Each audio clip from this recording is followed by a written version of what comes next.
These three are bad influences and must be executed. I mean expelled. What?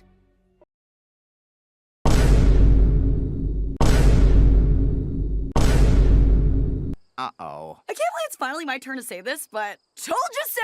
Boom! Throughout my time of being in the cartoon community, I have expressed my own frustration with Disney for its mistreatment of their shows, and it's easy to see why. In recent years, the company and the executives have made some rather questionable remarks and decisions towards their animated shows and movies. But the truth is, it's impossible to dismiss how shows like Gravity Falls, Amphibia, and The Owl House would not be as amazing as they are now if it weren't for Disney greenlighting those shows and giving the creators the resources they needed to make them good.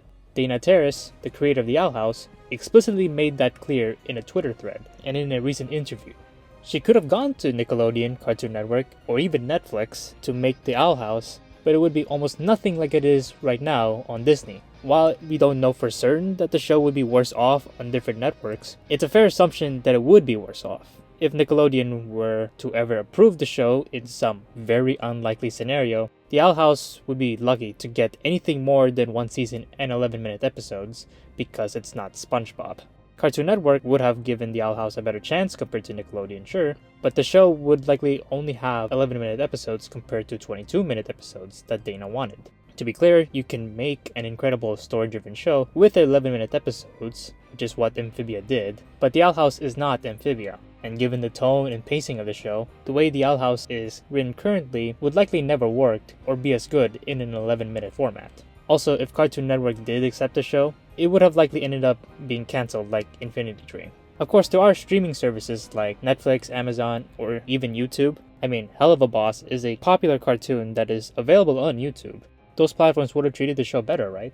It is likely that Dana Terrace would have more creative freedom on those platforms. However, the odds of her having the resources she needed to make the show the way she wanted are essentially zero. So the truth is, Dana and her creative crew behind The Owl House had their best shot of making their show as incredible as it is through Disney. For that alone, the people who approved the show for production deserve massive credit, as well as giving shows like Amphibia, Gravity Falls, and other shows a shot as well.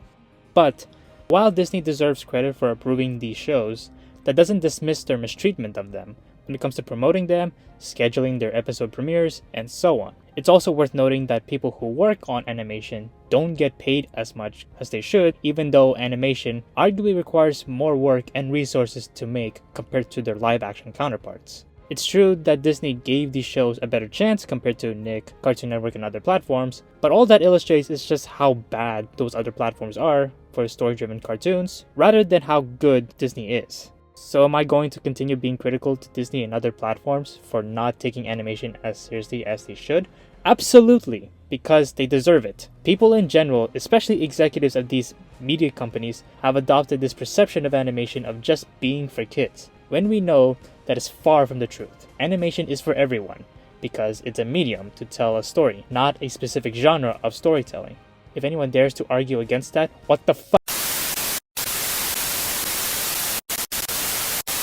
Overall, while companies like Disney deserve the criticism for mistreating many of their animated shows, it's important to recognize that shows like The Owl House would not be as incredible as they are if it weren't for Disney's willingness to air it and provide enough resources to make it in the first place. Both of those facts are not mutually exclusive. The people who greenlit the show back in 2016 are likely not the same people who canceled the show 5 years later, and it's important to recognize that fact. When you have a nuanced perspective, the people who you're criticizing would likely take you more seriously.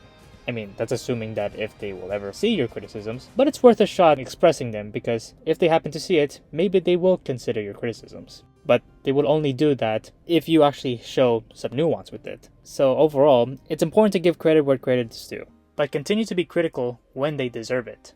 Anyways, those are just my thoughts. If you guys have any strong opinions on Disney and other media companies, feel free to share them in the comments. If you liked this video, consider giving it a thumbs up and subscribe to the channel. Anyways, I hope you all have a great day. See you in the next one.